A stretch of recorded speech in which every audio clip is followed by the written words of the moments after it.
Hello दोस्तों, कैसे हो आप लोग। तो आज हम करने वाले हैं most important question for your board exam class 12 D and F block element. चलो वीडियो को शुरू करते हैं, लेट्स बिगिन। तो क्वेश्चन नंबर 1 है आपका, what happens when SO2 is passed through an aqueous solution of Fe3+ salt. तो आपको एक्वस सॉल्यूशन किस में पास करना है, SO2 को किस में पास करना है, Fe3 में। तो आपको एक आयनिक इक्वेशन लिखनी है। तो सबसे पहले देखो, SO2 को हम किस में मिलाएंगे, वाटर मिलाएंगे।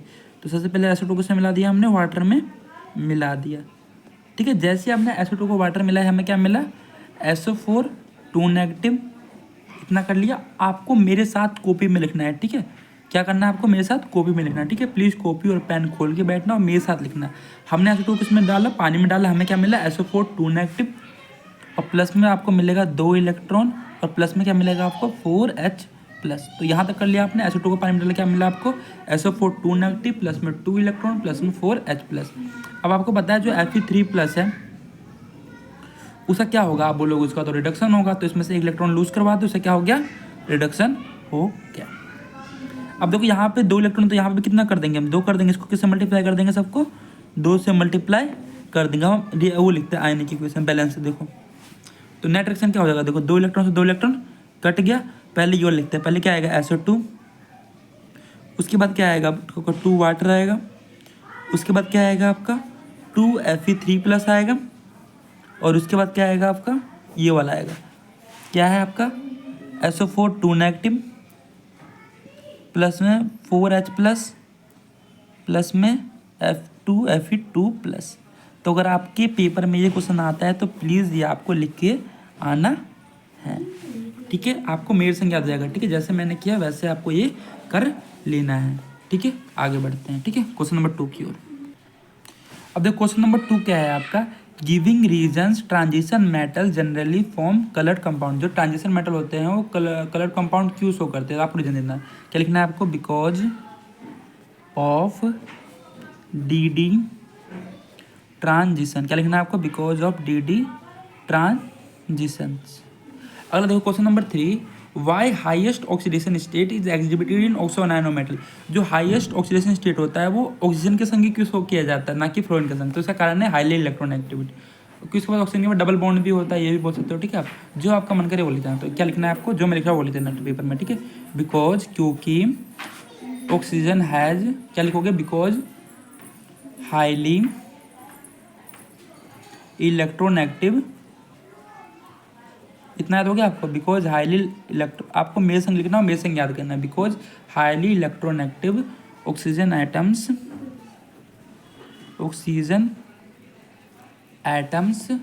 Stabilise the metal. क्या करता है, जो हाईली इलेक्ट्रोनेगेटिव ऑक्सीजन एटम है वो स्टेबलाइज कर देता है मेटल को। स्टेबलाइज द मेटल इन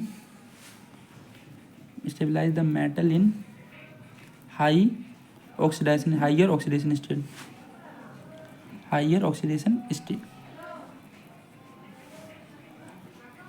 ठीक है, क्यों होता है, क्योंकि जो हाईली इलेक्ट्रोनेगेटिव ऑक्सीजन एटम है वो स्टेबलाइज कर देता है मेटल को इन हायर ऑक्सीडेशन स्टेट में through strong bonding and charge. किसकी वजह से, जो उनके बीच में जो स्ट्रॉन्ग बॉन्डिंग होता है और चार्ज डीलोकलाइजेशन की। क्या लिखोगे, through strong bonding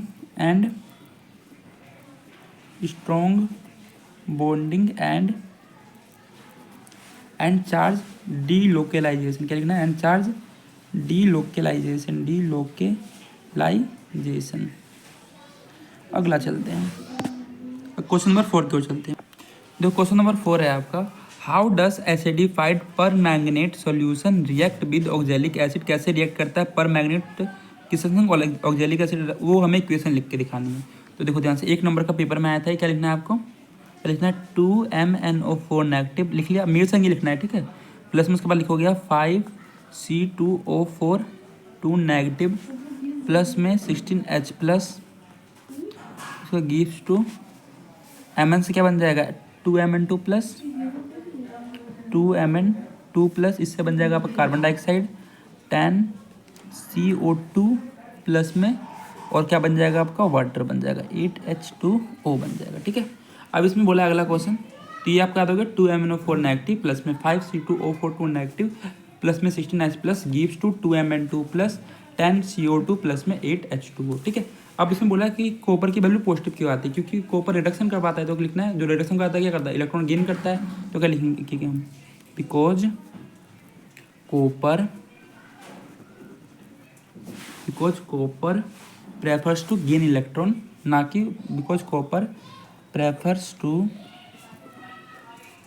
gain electron. क्या करता है वो, गेन इलेक्ट्रॉन को प्रेफर करता है, इलेक्ट्रॉन गेन करता है, ना कि वो लूज करता है। Rather than loose them, rather का मतलब ना कि, रेदर देन लूज देम। अब देखो ध्यान से, ये क्वेश्चन मोस्ट इंपॉर्टेंट है क्योंकि पेपर में बहुत बार आ चुका है। ठीक है, तो इस क्वेश्चन को आपको जरूर करके जाना है पेपर से पहले। अगर एक दिन भी वीडियो पेपर से पहले देख रहा है तो जितने भी मैंने क्वेश्चन करवाए आपको सभी को याद कर लेना है, ये आपके पेपर में आए हुए क्वेश्चन है। ठीक है, तो प्लीज़ आपको ये हरियाणा बोर्ड के बच्चे हो चाहे आप सीबीएसई के बोर्ड के बच्चे हो, ये हर किसी बोर्ड के लिए इंपॉर्टेंट। ठीक है, अब हम कंपेयर करना है लेंथेनॉइड्स और एक्टिनॉइड्स का। तो हमें किसका कंपेयर करना है, लेंथेनॉइड और एक्टिनॉइड का। तो मैं यहाँ पे डंडा खींच दिया, हमने यहाँ पे लिख दिया लेंथेनॉइड्स और यहाँ पे लिख दिया हमने एक्टिनॉइड्स। ठीक है, देखो पहला है बताना इलेक्ट्रॉनिक कन्फिग्रेशन के बीच में कंपेयर करना है।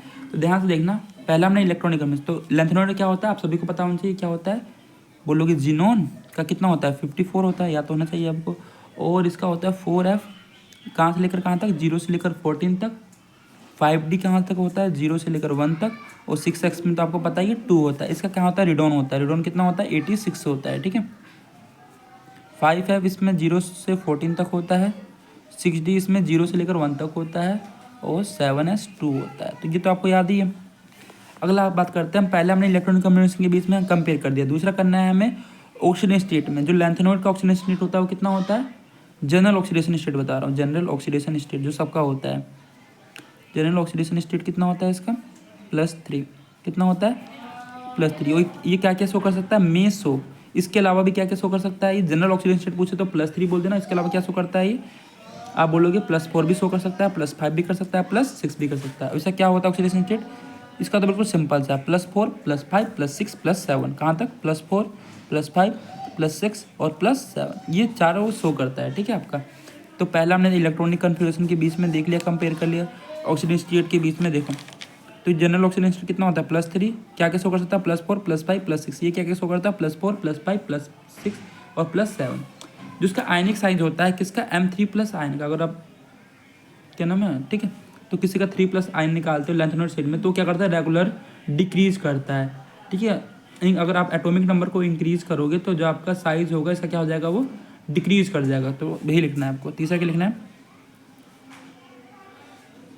द आयनिक साइज ऑफ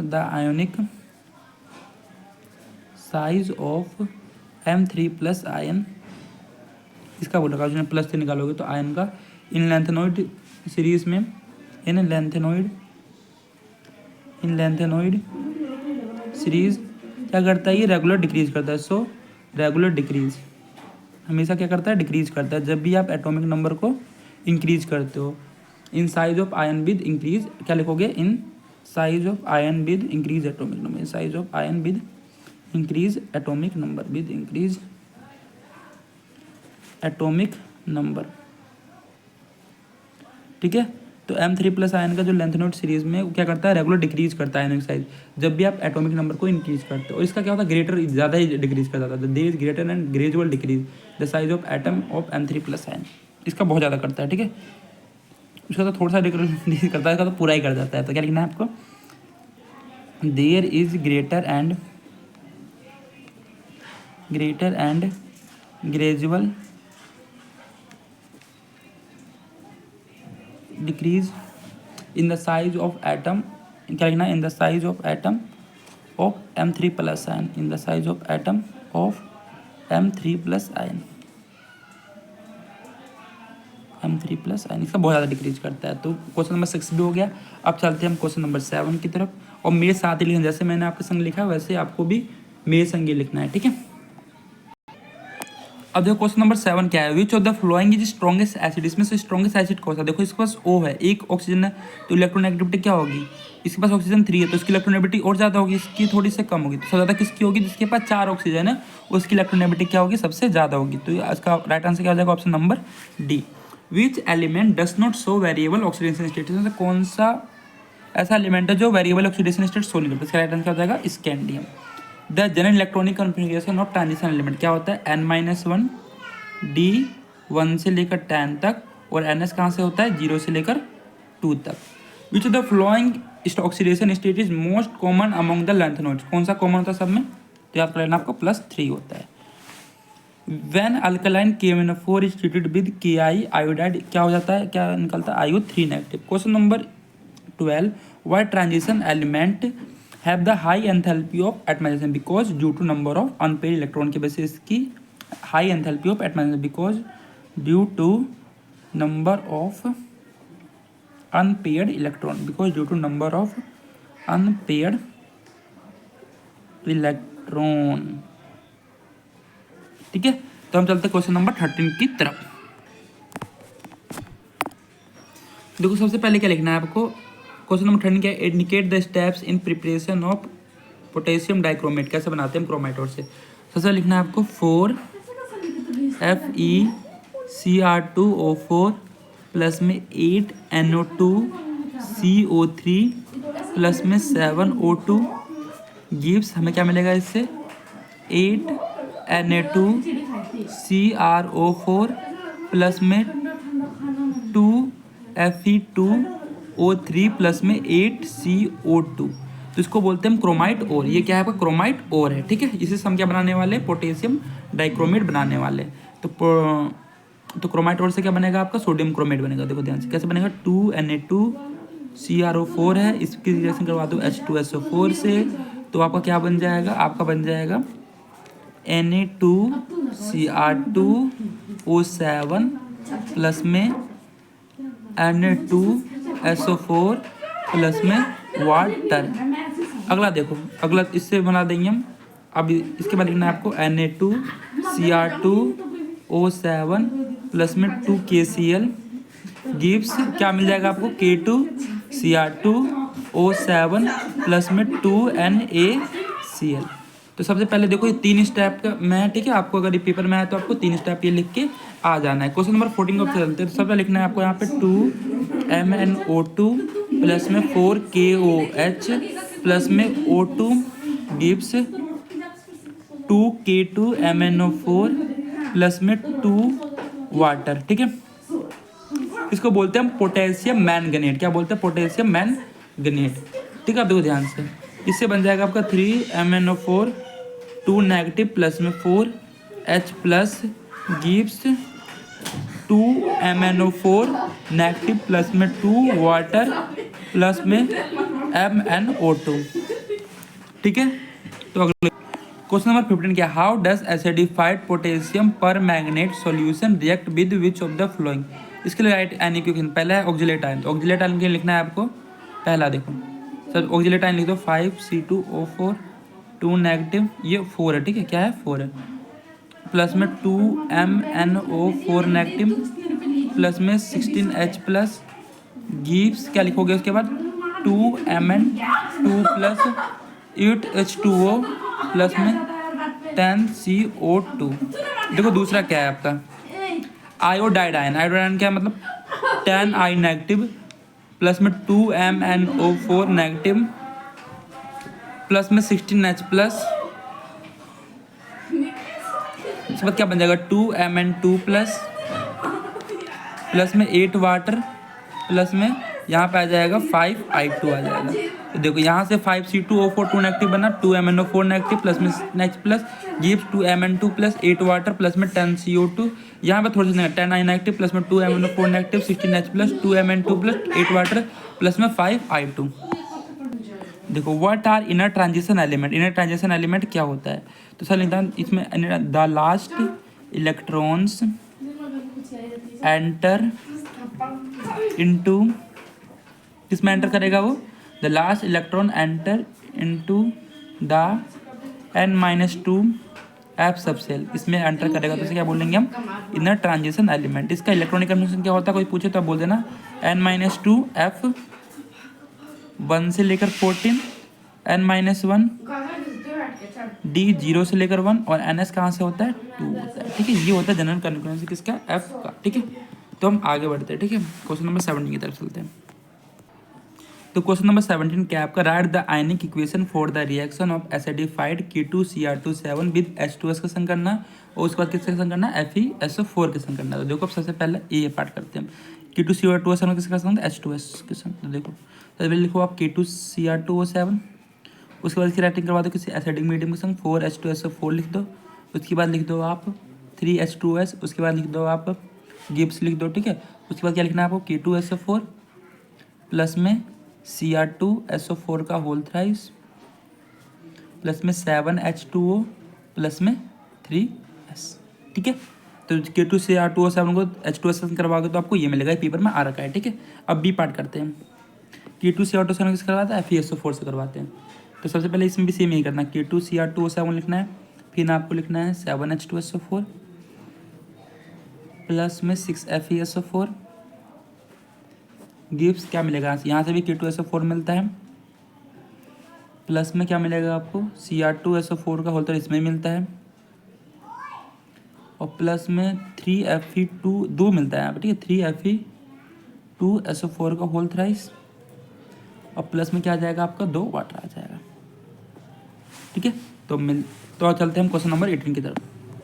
तो क्वेश्चन नंबर 18 क्या है, transition metals form complex compound. Transition metal complex compound क्यों फॉर्म करते हैं, तो क्या लिखना है आपको, due two variable oxidation state. क्या लिखना है, due two variable oxidation state. अब इसमें बोलेगा जिंक 2+ सोल्डर कलरलेस, वाइल निकल 2+ क्यों नहीं होता है, तो जिंक 2+ का अगर निकालोगे आप ऑक्सीडेशन स्टेट तो क्या निकलेगा आपका इलेक्ट्रॉन, तो आप बोलोगे यहाँ पर निकलेगा 4s0 और 3d10 निकलेगा। क्या निकलेगा, 4s0 3d10। ठीक है, अगर आप निकल 2+ का निकालते तो क्या निकलेगा आपका, निकल किस में होता है, scandium, titanium, vanadium, chromium, manganese, iron, cobalt, निकल। निकल कितने पता है, 28। तो क्या हो जाएगा 4s2 3d8 होगा, तो इसमें निकाल दोगे तो क्या निकलेगा आपका 4s0 और 3d8। इसके पास नंबर ऑफ अनपेड इलेक्ट्रॉन कितना है, आप बोलोगे 0 है, और इसके पास नंबर ऑफ अनपेड इलेक्ट्रॉन कितना है, 2 है। इसकी वजह से क्या आ जाएगा, इस पर कलर आ जाएगा। तो क्या लिखोगे, due to number of unpaired electron zinc has 0 but nickel has 2, it is nickel 2+ salt are colourless but zinc 2+ salt are colourless. इसलिए क्या आ जाएगा, निकल पे कलर आ जाएगा और जिंक 2+ सोल्ट पे क्या आ जाएगा, कलरलेस, क्योंकि बस नंबर ऑफ अनपेड इलेक्ट्रॉन कितना है, 0 है। इस पर कितना है, 2 है, देखो है ना 2। ठीक है, 10 में से 8 गया 2, नंबर ऑफ अनपेड इलेक्ट्रॉन आपको निकालना था ना, 10 में से 8 गया 2। ठीक है, ये मैंने आपको सिखा रखा, नहीं सिखा रहा तो कमेंट में कर देना। ठीक है, मैं आपके लिए इसके अलग से वीडियो बना दूंगा। ठीक है, देखो ध्यान से।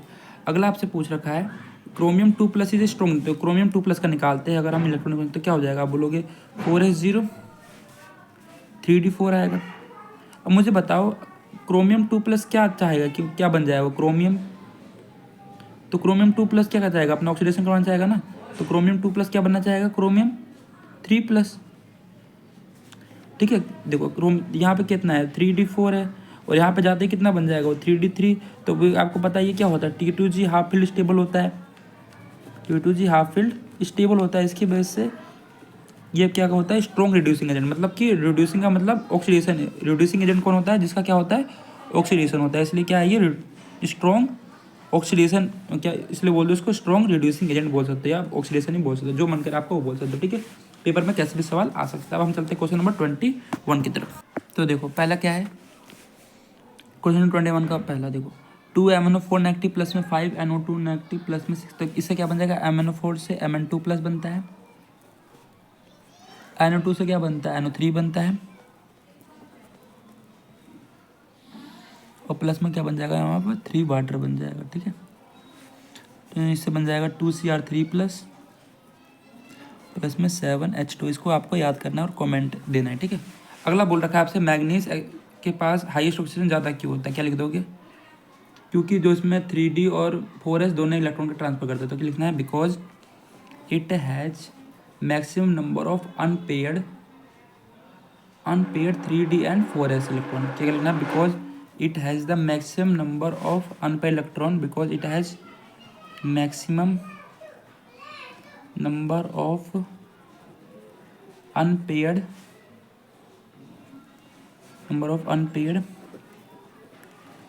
3d एंड 4s, ठीक है। कितना होता है? 7 होते हैं 3d और 4s को मिला के, ठीक है। 3 and 4s electron. Transition metal क्यों गुड कैटलिस्ट होते हैं? क्यों लेते हैं? Due to multiple oxidation state की वजह से, due to multiple oxidation state. इसकी लोएस्ट एंथैल्पी होना क्योंकि due to number of unpaired electron. किसकी वजह से होता है? क्योंकि इसमें अनपेयर्ड इलेक्ट्रॉन 0 होता है, इसकी वजह से due to number of unpaired electron